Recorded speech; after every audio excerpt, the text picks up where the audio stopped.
하나님의 말씀 우리가 함께 봅니다. 하나님의 말씀은 에스라서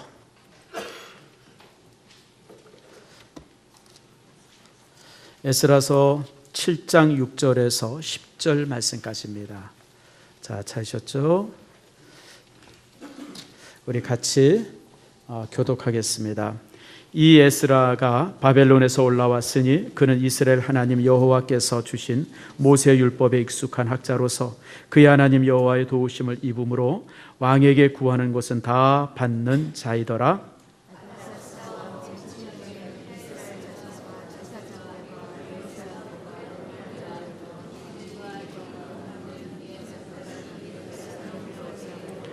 이 에스라가 올라왔으니 왕의 제7년 다섯째 달이라.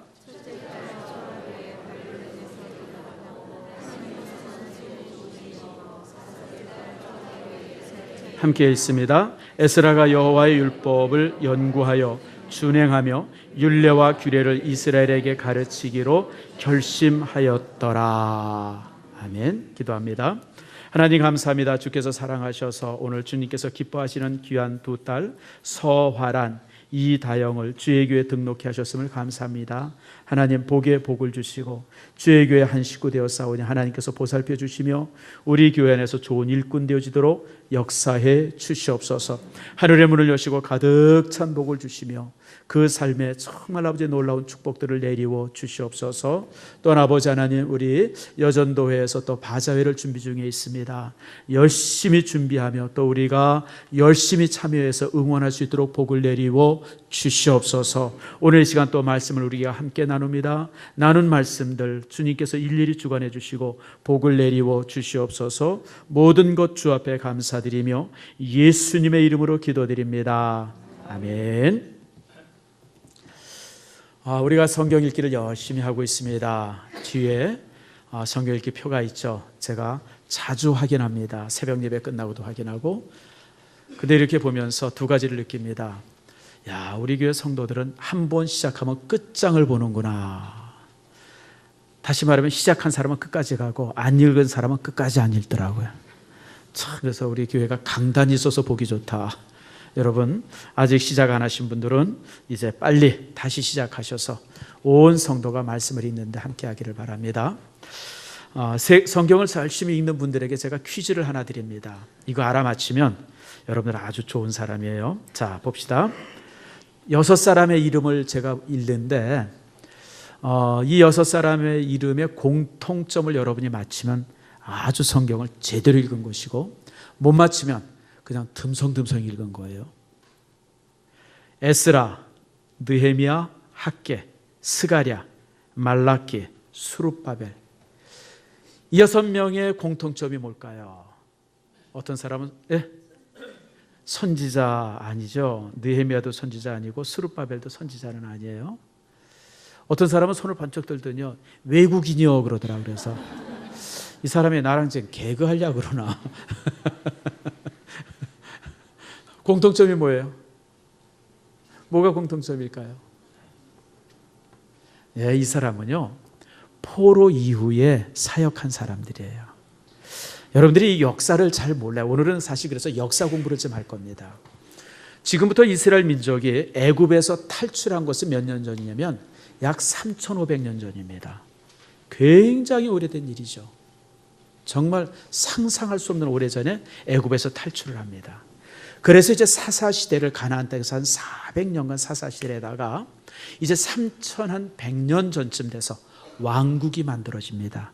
그래서 이제 사울왕이 첫 임금이 되고, 그 다음에 다윗, 솔로몬, 그래가지고 이제 임금들이 이스라엘의 왕조 시대가 몇 년 하면 한 500년 정도 지속이 됩니다. 그러다가 바벨론의 침략을 받습니다. 그래서 나라가 쫄딱 망하죠. 기원전 586년, 다시 말하면 예수님 오시기 한 600년쯤에 이스라엘이 완전히 멸망을 당합니다. 그리고 이제 사람들이 다 포로로 잡혀가죠. 포로로 잡혀가가지고 이제 70년이 지난 다음에 이제 이 고향으로 돌아오기 시작합니다.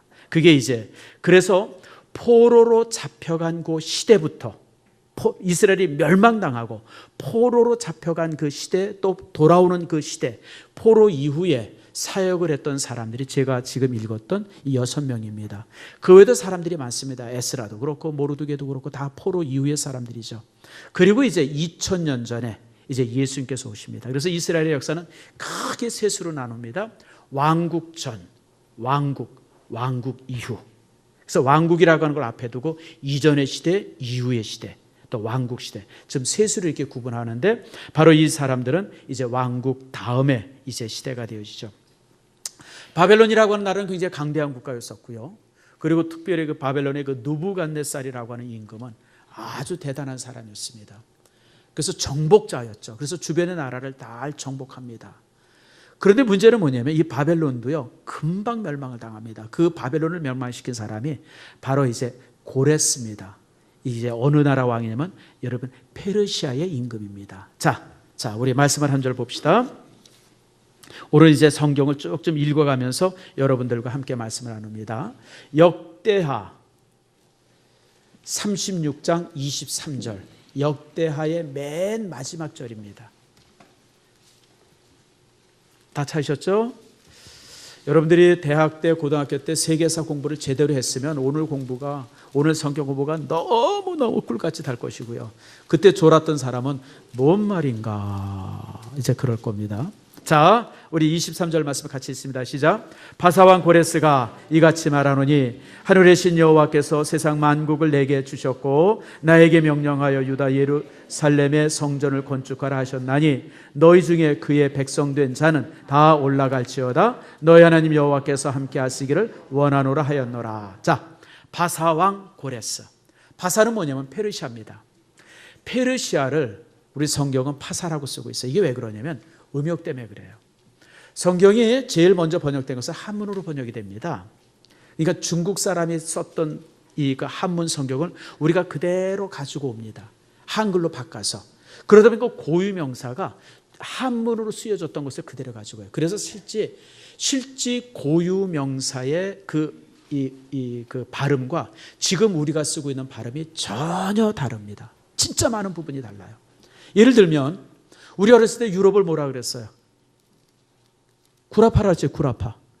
나는 그게 이해가 됐어요. 아니 왜 유럽을 구라파라 그랬나? 구라를 많이 쳐서 그런가? 그건 아니고요. 한문으로 유럽을 구라파라고 썼어요. 그걸 우리가 그대로 가져온 겁니다. 그래서 구라파라고 쓴 거예요. 그런 게 많습니다. 여러분 뭐 중국의 많은 명칭들이 다 그렇고요. 그 다음에 또 하나는 이제 성경의 명칭들이 그래요. 원래 예수님이라고 하는 것도 예수라고 하는 명칭도 정확한 음가가 아닙니다. 정확한 건 뭐예요? 헬라어 정확한 발음은 이에수스. 그런데 한문으로 예수라고 써서 우리가 지금 예수라고 발음합니다.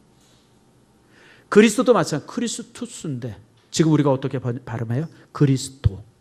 실제 사실 이걸 좀 바꿔야 되는데 이게 워낙 우리가 오랫동안 머물러서 잘 못 바꿔요. 그러니까 성경의 고유명사들이 대부분 그래요. 마태도의 원래는 매튜, 마태가 아니에요. 한문으로 마태라고 써가지고 우리가 그냥 마태라고 읽는 것뿐이지 그런 게 많습니다. 요한복음도 마찬가지예요. 요한이 아니고 뭐죠? 존이에요. 존. 그 다음에 바울은 바울이 아니라 뭐죠? 폴. 사실 그런 식으로 발음이 돼야 되는데 이런 그 발음들이 사실은 영어 발음도 아니고 그렇다고 헬라어나 히브리어 발음도 아니고 그게 이제 애매하게 이제 한문 번역으로 해서 우리에게 주어진 겁니다. 이 파사도 마찬가지예요. 원래는 페르시아입니다. 그 다음에 고레스가 아니고 따라합시다. 키루스예요. 키루스. 헤로도투스가 쓴 그 세계사 책에 보면 이 고레스가 아니라 키루스 2세라고 이제 나와 있는데 그게 이제 성경에는 이제 고레스라고 이렇게 번역이 되어 있습니다. 자, 그런데 이 왕은 어떤 사람이냐면 원래는 이제 페르시아라고 하는 나라가 굉장히 소국이었었어요. 그 당시 최고 강국은요 아수르랑 아시리아죠. 우리 성경은 아수르라고 되는데 원래는 아시리아입니다. 그 다음에 이제 바벨로니아죠. 이 두 나라가 최고 강국이었어요. 그 중에 아수르는 아주 무서운 나라였었어요. 대부분의 나라들, 고대 나라들의 이 전쟁은 영토 분쟁이고요. 그리고 식량 뺏어오고 이런 것이 고대 시대 전쟁의 이유였었어요. 그런데 이 아수르라고 하는 이 강대국이 생겨지면서 이 아수르는 정복 전쟁이에요. 그냥 가가지고 상대방 나라를 아주 초토화시키는 나라였었어요. 이게 고대 시대 이런 나라. 그러니까 사실 그 요나서의 예언이 맞아요. 다른 나라는 다 어떤 이익 생기고 이익이 충족이 되면 물러났는데 이 아시리아는 그러지 않았어요. 그냥 아주 그냥 나라를 초토화시켜. 백성들을 다 죽이고 성을 그냥 깡그리 무너뜨리고, 이게 이 아수르예요. 그러니 여러분, 고대 시대 때 아수르라고 하는 나라가 얼마나 공포의 대상이었는지 모릅니다. 그리고 이제 그 다음에 아시리아는 이제 지금 터키 지역에 있었던 나라고요. 그 다음에 이제 바벨론은 이제 지금 이라크 지역에 있었던 나라였었어요. 그래서 이 두 나라가 이제 강대한 국가였었는데, 지금 이란 지역에서 페르시아라고 하는 나라가, 작은 나라가 이제 잉태되기 시작하면서 그 나라가 두 나라를 다 멸망시킵니다. 그래서 사실 느부갓네살이 세계를 정복하고 나서요, 그 주변의 모든 나라들을 정복하고 나서 몇 년간 그 나라가 유지되지 않습니다. 그래서 그 두 나라가 이제 멸망을 당하는데, 그것을 정복한 나라가 누구냐면 키루스, 다시 말하면 고레스입니다. 고레스가 임금이 딱 되고 보니까 이전 나라들이 너무 악행을 심하게 행했던 거예요. 그래가지고 고레스가 이제 명령을 내립니다. 지금까지 이전 나라들, 다시 말하면 아시리아와 바벨론이 했었던 모든 악행들을 다 원점으로 돌려라. 그 중에 하나가 돌아왔던 모든 포로들을 다 고향으로 돌려버리라는 거예요. 그래가지고 이스라엘만 포로로 돌아온 것이 아니라 주변의 나라들의 포로로 잡혀갔던 사람들이 다 고향으로 돌아오게 됩니다. 그래서 이제 이스라엘 사람들, 그 다음에 뭐 암몬 사람들, 그 외에 이런저런 사람들이 다 고향으로 돌아와요. 포로로 붙잡혀서 수십 년간 노예로 고통스럽게 살다가. 그런데 여기서 중요한 것이 하나 있어요. 그게 뭐냐면 이스라엘 민족에게만 고향으로 돌아가라는 명령과 함께 또 다른 명령을 내려요. 그게 뭐냐면, 따라합시다. 성전을 세워라. 성전을 세우려는 명령을 합니다. 그래서 이제 자, 우리 말씀을 타봅시다. 그리고 이제 에스라서로 넘어가세요. 에스라서에 넘어가면 1장 1절에 보면 바사왕 고레스가 이래가지고 역대하 36장 23절에 있는 말씀이 그대로 반복이 돼서 쓰여져요. 그러면서 3절에 보니까 하나님은 참신이라, 이게 고레스의 고백입니다. 하나님을 모르는 사람인데 그가 하나님은 참신, 그러면서 예루살렘에서 하나님의 성전을 건축하라고 이제 명령을 내려요. 그런데 더 놀라운 명령이 그 다음에 있습니다. 그 다음 명령이 뭐냐면 그 7절 말씀이에요. 고레스 왕이 또 여호와의 성전 그릇을 꺼내니 옛적에 느부갓네살이 예루살렘에서 옮겨다가 자기 신들의 신당에 두었던 것이라. 다시 말하면 예루살렘을 멸망시키면서 이 느부갓네살 임금이 성전의 기물들을 다 뺏어오거든요. 강탈해 오거든요. 그것을 자기 신전에다 뒀어요. 그 신전에 둔 것을 다 예루살렘으로 보내서 성전을 다시 지라고 명령을 내려요. 여러분, 이것은 정말 하나님의 은혜예요. 여러분, 단순히 사람만 돌아가는 게 아니라 재산도 다 돌려주고, 심지어는 강탈해오는 성전에서 가져온 것을 다 돌려주고 성전을 다시 세우라고 명령을 합니다. 자, 그런데 이 명령에서 재미난 게 있어요. 제가 지금 8절과 9절 말씀을 읽을 텐데, 이게 8절과 9절 말씀은 뭐냐면 이제 성전의 기물을 되돌리는 장면인데, 성전의 기물들을 다 돌려보내는데 가장 중요한 게 하나가 빠집니다. 뭐가 빠지는지 제가 읽을 때 여러분들이 한번 찾아보세요. 자, 8절 있습니다. 바사왕 고레스가 창고지기 미드르닷에게 명령하여 그 그릇을 꺼내어 세워서 유다 총독 세스바실에게 넘겨주니, 세스바실은 다윗의 후손입니다. 다윗 왕가, 다시 말하면 왕자입니다. 그러니까 다윗의 후손을 이제 총독으로 세워가지고 돌려보낸 겁니다. 그러니까 사람들이 얼마나 가슴이 부풀겠어요. 다윗의 후손이 다시 총독이 돼가지고 우리가 돌아가니까 많은 사람들이 돌아가죠. 사실은 몇만의 사람들이 돌아갔는지는 정확히 성경은 기록하고 있지 않지만 첫 귀환이 이 세스바살이라고 하는 다윗의 후손을 통해서 이제 이루어집니다. 자, 9절. 그 수는 금접시가 30개요, 은접시가 1000개요, 칼이 29개요, 금대접이 30개요, 그보다 못한 은대접이 410개요, 그 밖에 그릇이 1000개이니. 자, 뭐가 빠졌어요? 성전에서 쓰는 모든 귀한 금그릇, 은것들을 다 돌려보내요. 근데 가장 중요한 것이 여기 빠져 있어요. 뭐가 빠졌을까요? 뭐예요? 다 알자. 크게 시작. 아니. 따라합시다. 법궤가 빠져 있어요. 여러분, 지금 모든 걸 이 느부갓네살이 뺏어다가 그 신당에 놔뒀고 그것을 다 돌려보내는데, 여러분 그 속에서 지금 법궤가 빠져 있어요. 왜 빠졌을까요? 이게 왜 빠졌냐면요, 역사적 사실인데요, 예루살렘 성전이 무너지면서 법궤가 사라집니다. 그러니까 유다의 성전에 넣었던 법궤가 2600년간 지금 사실은 행방불명입니다. 예전에 레이더스라고 하는 영화가 있었죠. 안 봤어요, 여러분? 좀 영화도 보세요. 너무 성경만 보지 말고 가끔 영화도 보세요. 그 레이더스라는 영화가 뭐냐면 그 2600년대에 사라졌던 그 법궤를 찾는 영화예요. 근데 그게 사라졌는데 그게 어떻게 사라졌는지가 지금 퀘션이에요. 전설은 있어요. 예레미야가 옮겼다고 하는, 그러니까 성전이 무너지기 전에 예레미야 선지자가 옮겼다고 하는 그런 얘기도 있고, 근데 성경은 그 기록이 없어요. 아니면 천사가 옮겼다고 하는 기록도 있고, 아무튼 누군가가 옮겼어요. 느부갓네살 손이 닿기 전에 예루살렘 성전에서 법궤가 사라진 겁니다. 근데 이 사라진 성전이 어디 갔는지는 이게 참 퀘션이에요. 근데요, 제가 얼마 전에 책을 보다가 이게 재미난 기록들을 제가 몇 가지 발견했어요. 그 기록이 뭐냐면, 예루살렘이 멸망당할 때 수십만의 사람들이 포로로 잡혀가잖아요. 또 수백만이 죽음을 당합니다.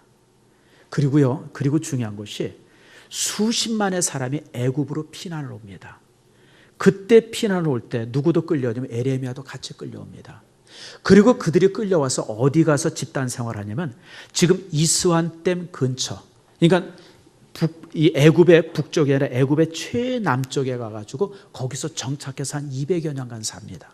그리고 다시 그들이 예루살렘으로 돌아오게 되거든요. 일부가 돌아오죠. 근데 여러분, 그 이스완댐 바로 밑이 어디냐면, 여러분 그 유명한 나라 에티오피아입니다. 에티오피아의 고대 왕국의 이름이 악숨입니다. 악숨. 그 당시 악숨 왕국이 그곳에 있었어요. 그리고요, 그 에티오피아로 갔었던 유대인들 중에 많은 사람들이 거기 남습니다. 그래서 지금요, 유다 나라에 이디오피아에서 나는 유대인이라고 지금 건너오는 사람들이 굉장히 많은데, 그 사람들 피부 색깔이 깜깜합니다. 새까매요. 흑인 유대인들이 굉장히 많이 넘어와요. 그러니까 이스라엘이 이걸 어떻게 해야 되나 요즘 고민이 많아요. 그러니까 깜깜한 사람들이, 흑인들이 자꾸만 이스라엘 유대인이라고 넘어오는데 아니라고 막을 수도 없고, 또 기라고 그렇다고 인정할 수도 없고, 왜냐면 피부 색깔이 새까마니까. 근데 그들은 뭐라고 주장하냐면, 그때 정착했던 사람이 지금 2600년 동안 애굽, 그러니까 그곳에 살면서 그들이 이렇게 넘어왔다. 이렇게 피부 색깔이 이렇게 깜깜해졌다 그러면서 오는 거예요. 갈색으로.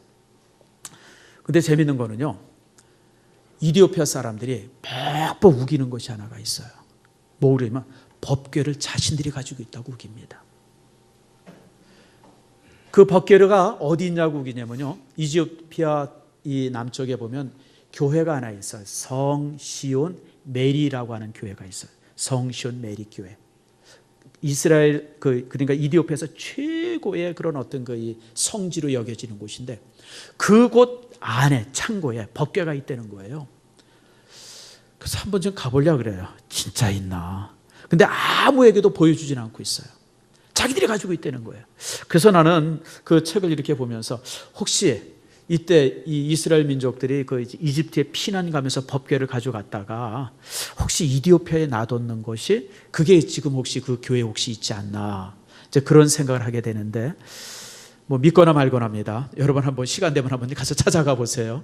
저도 한번, 그 이디오피아는요, 우리 기독교의 연구에 있어서 굉장히 중요한 나라입니다. 이디오피아는 초대교회 예배의 원형을 가지고 있습니다. 지금 우리가 이렇게 예배 드리는 식으로 초대교회는 예배 드리지 않았어요. 우리가 드리는 예배는요, 이렇게 복음이 유럽으로 건너가서 그리고 로마에 정착이 되어지고, 그러다가 개신교에 의해서 500년 전에 또 종교개혁을 일으키면서 예배 형태가 굉장히 많이 바뀌어서 지금 우리가 예배 드리고 있어요. 근데 초대교회 때 사도 바울 시대에, 요한 시대에, 또 베드로 시대에 예배 드렸던 모습 그대로를 똑같이 예배 드리고 있는 게 지금 이디오피아 기독교인들입니다. 그래서 콥틱 크리스찬들이에요. 그들을 갖다 콥틱 크리스찬이라고 그래요. 여기 이제 콥틱 크리스찬이 이집트에도 있고 이디오피아에도 남아 있는데 그 사람들이 이제 그런 예배를 드리고 있어요. 그래서 언제 한번 여러분들이 여유가 되어지면 그 콥틱 교회 가서 그들이 예배하는 것을 한번 참여해 보길 바랍니다. 아, 바울이 이렇게 예배 드렸구나. 근데 저는 이제 예배당을 한번 들어가 보긴 했어요. 그 이집트에 가서 예배당을 들어가 봤는데 조금 너무 안 맞아요.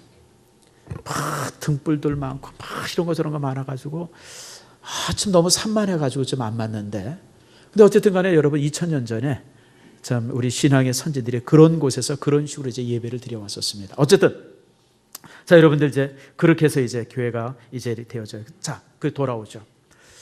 그런데 문제는 뭐냐면 그렇게 왔음에도 불구하고 방해가 너무너무 심했어요. 그냥 주변의 국가들이 얼마나 방해했는지 몰라요. 그래가지고 사실은요, 성전을 세우라라고 이 고레스 왕한테 이렇게 명령을 받으면서 그것이 완성되기까지 20년 가까이 걸립니다. 바로 짓지를 못해요. 왜냐하면 너무너무 방해가 심해가지고. 그러니까 주변 국가들이 이스라엘 민족에 온다, 그래가지고 성전 세운다 그러니까 얼마나 방해를 했는지 몰라요. 그런데 그런 방해할 때마다 항상 왕이 돕습니다. 왕이 서너 번 바뀝니다.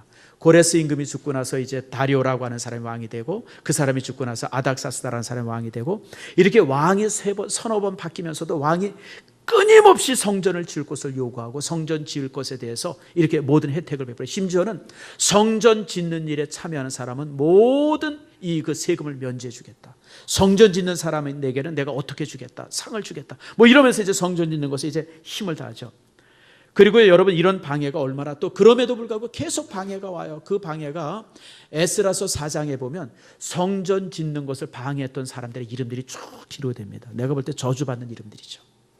여러분, 하나님께서는 옳은 사람의 이름만 기록한 게 아니라 지옥 갈 사람의 이름도 같이 기록을 해둬요. 그래서 그것이 에스라서 4장에 이제 나와 있습니다.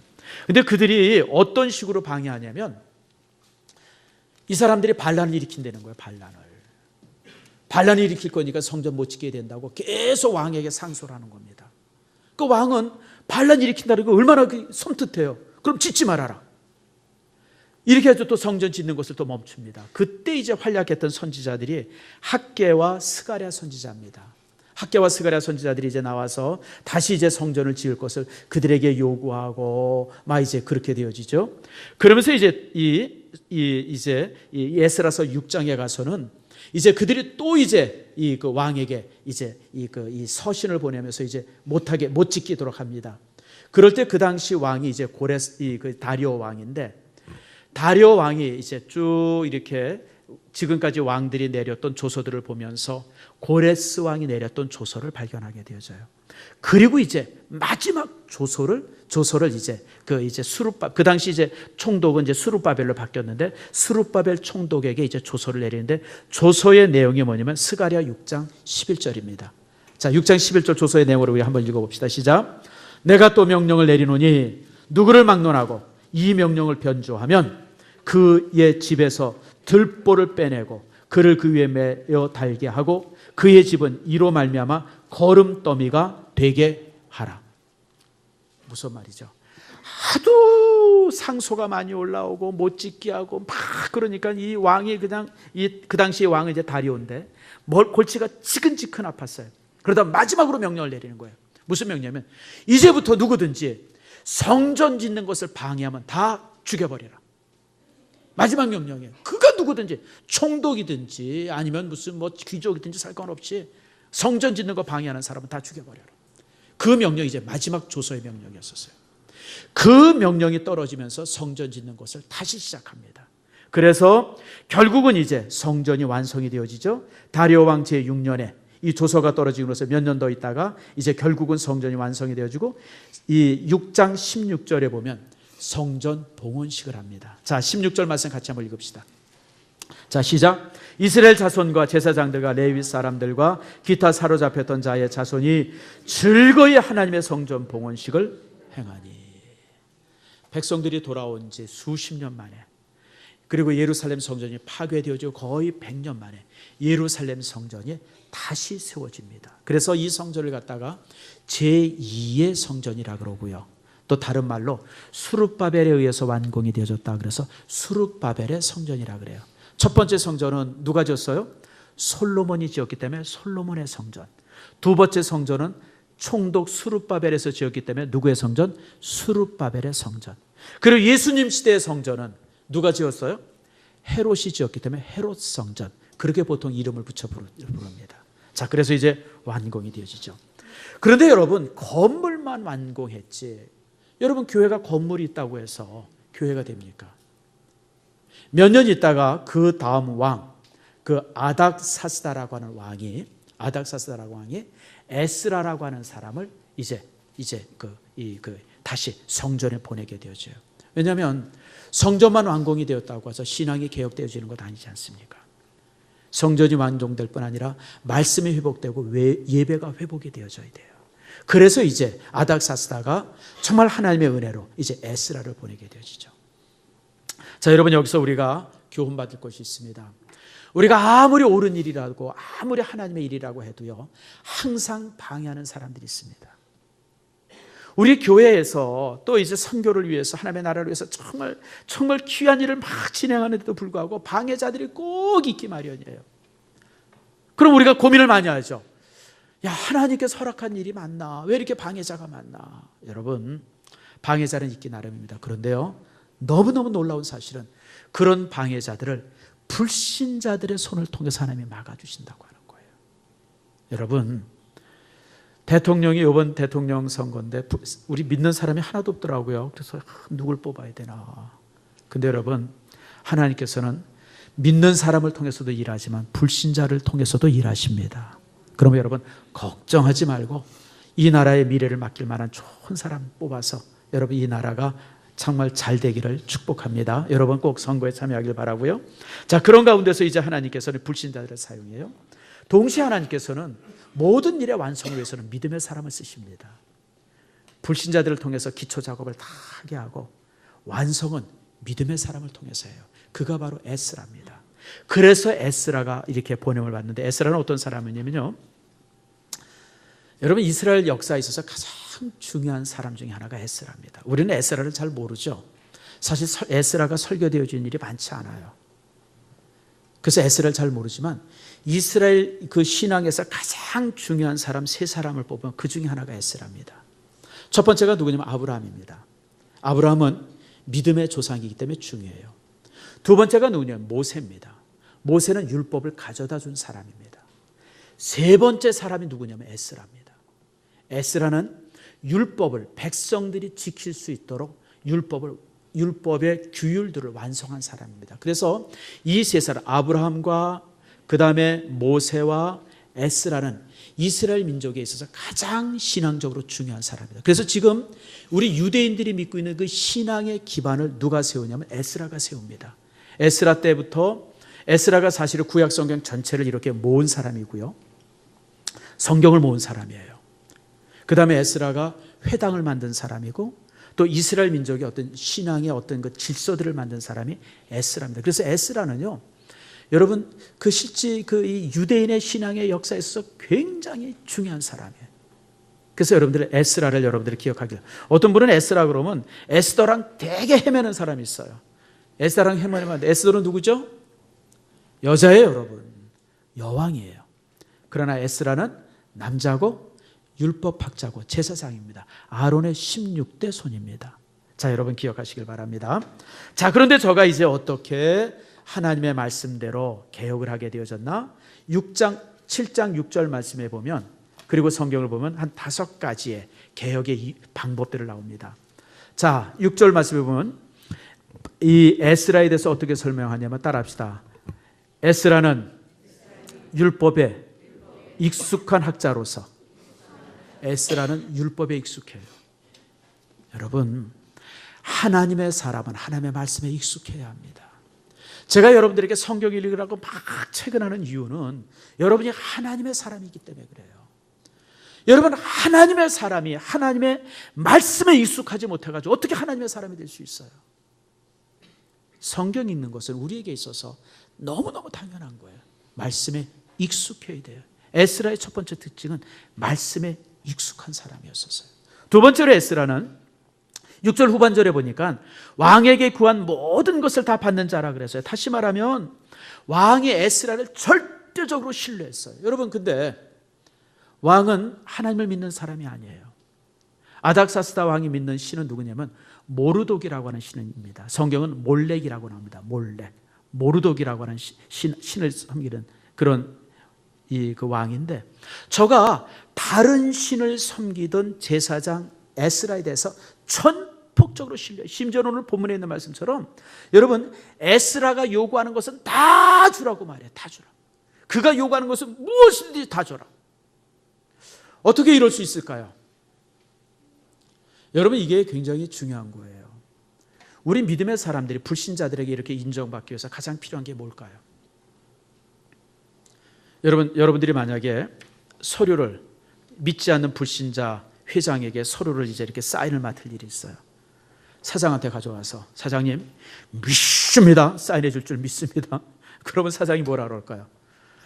믿음이 좋네, 그러고 사인해 줄까요? 아니에요, 여러분. 우리가 만약 그러면 사장이 우리 이렇게 보고 이 사람 미쳤나 그럴 거예요, 여러분들. 여러분, 그들에게는 그렇게 해서는 안 되죠. 에스라가 왕에게 그렇게 신뢰받았던 것은 두 가지예요. 따라합시다. 성실과 정직. 두 가지예요, 여러분들. 에스라가 평상시 왕 앞에서 너무너무 성실했고요, 모든 일에서 정직했어요. 정직하니까 믿음은 다르지만 에스라에 대해서 전폭적으로 신뢰하는 거예요. 왜요? 성실하고 정직하니까. 여러분들이 직장 생활에 마찬가지예요. 여러분, 믿지 않는 상사들, 믿지 않는 주변의 동료들에게 여러분들이 정말 믿음의 사람으로서 인정받는 방법은 성실함과 정직함입니다. 이 두 가지가 있을 때 인정되어지고요, 여러분들이 그 속에서 함께 할 수 있어요. 에스라는 왕에게 그렇게 인정될 수 있었던 것은 그가 가졌던 성실함과 정직함이죠. 특별히 에스라는요, 문제의 핵심이 뭔지를 알았어요. 그래서 에스라는 13절 말씀 보세요. 13절 말씀에 보니까 에스라가 데리고 온 사람들이 누구냐면요, 백성들을 데리고 오지만 제사장과 레위 사람들을 데리고 왔어요. 또 여러분 7절 말씀에도 보니까 이스라엘 자손 중에 제사장들과 레위 사람, 노래하는 자들, 문지기들, 이런 사람들을 데려왔어요. 특별히 왜 그런지 아세요? 민족이 회복되기 위해서는 예배가 회복되어야 되기 때문에 그래요. 여러분, 예배가 회복되지 않는데 뭐가 되겠어요, 여러분들? 우리나라가 회복되기를 원합니까? 이 땅에 있는 5만의 교회의 예배가 회복되어지면 이 민족이 회복될 줄 믿습니다. 우리도 마찬가지, 우리 개인도 마찬가지예요. 우리 삶 속에 예배가 회복되어지면 내 가정이 회복되고 내가 회복되어지는 거예요. 여러분, 예배는 너무너무 중요한 거예요. 성전이 아무리 크게 있어도요, 그 안에서 드려지는 예배가 회복되지 않으면 그건 아무것도 아니에요, 여러분들.